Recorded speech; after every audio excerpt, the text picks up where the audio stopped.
Hello. Whoa, why did I just sound really weird when I said hello? I don't know. So this is my video to you. I really enjoyed your video. I'm sorry if my eyes are going all over the place. You looked very nice in it, but I hope you know that I didn't understand a single word you said in French, except I recognized my name. And I think you might have said something about it raining. Yeah, I'm so good at French. It was late when I was watching your video. Well, it wasn't that late. It was late for me because, as you know, I am an early to bed person. And oh, what is my phone doing? I don't know. Oh, BT dubs. This is my new phone. Touchscreen, yay! It's really, really cold here, hence my blanket. And I have begun putting things away in my room.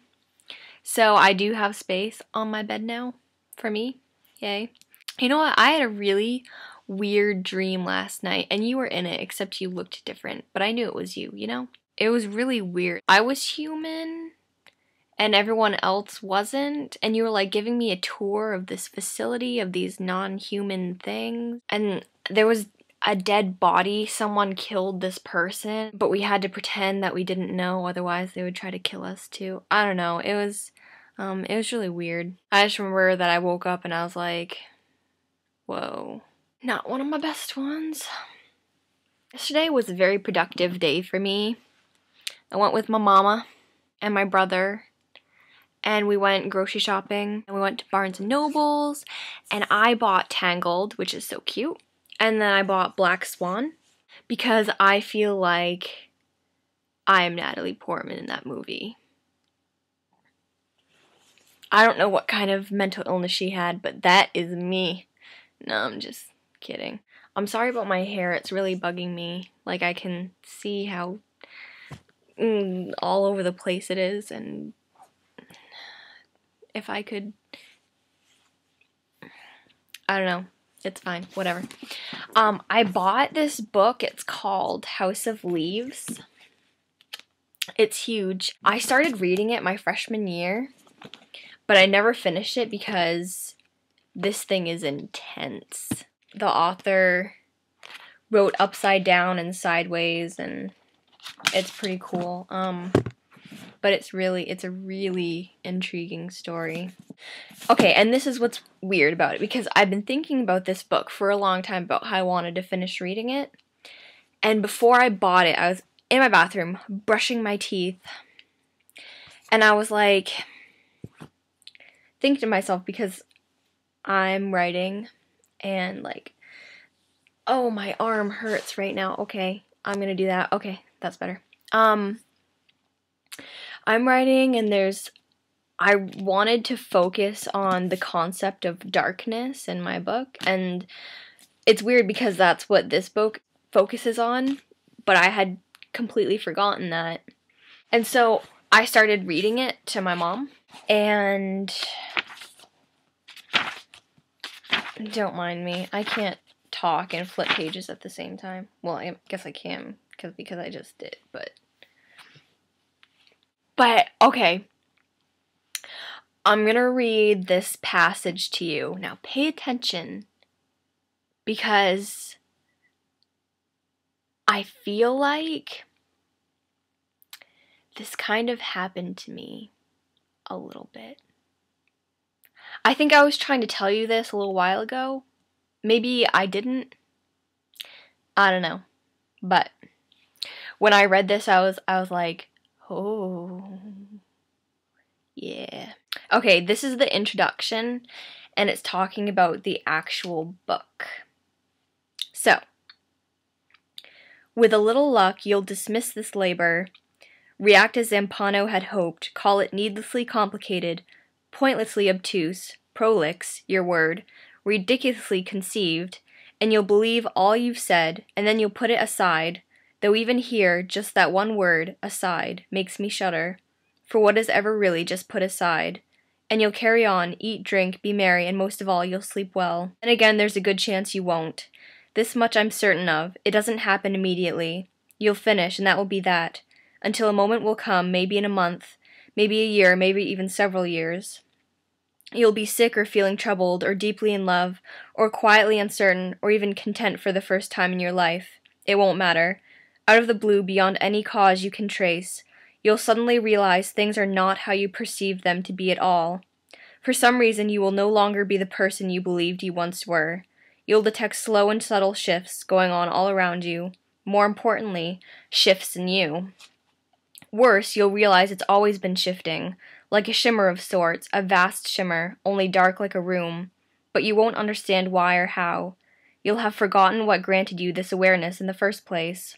Old shelters, television, magazines, movies won't protect you anymore. You might try scribbling in a journal, on a napkin, maybe even in the margins of this book.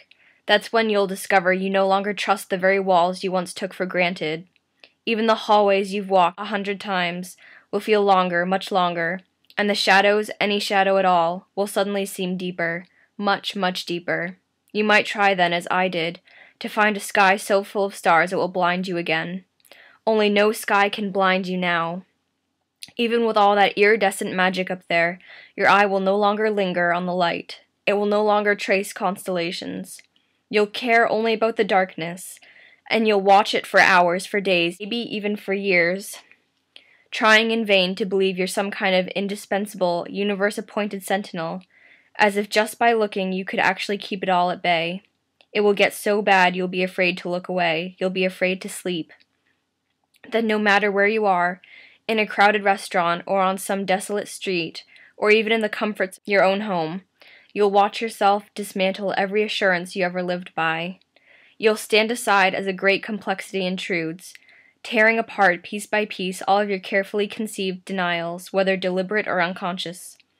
And then for better or worse you'll turn, unable to resist, and though try to resist you still will, fighting with everything you've got not to face the thing you most dread, what is now, what will be, what has always come before, the creature you truly are, the creature we all are, buried in nameless black of a name, and then the nightmares will begin. And I was like, whoa, that happened to me. Epiphany! Yeah. I cleaned my brother's ears because they were disgusting. Yeah, he needs to learn how to take care of them. I'm still looking for jobs, although I have made some money. Yay. And my dad is going to pay me and Chris to, stain the deck because Megan will be renting the apartment above him. And he said I could stay in the little studio apartment too, that he has, but I don't know if I'm going to or not. I don't know what I'm doing. I need a job. I might be editing for the Litchfield Sodalite, which is like this little magazine journal thing. I have to say, I really enjoyed your random facts. I should have thought of something like that.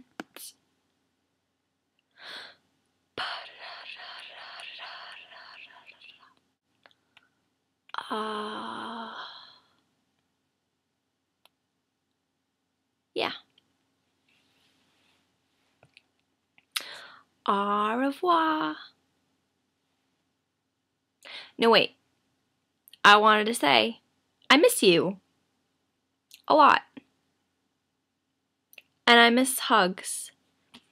I had my finger up, and I'm not sure why.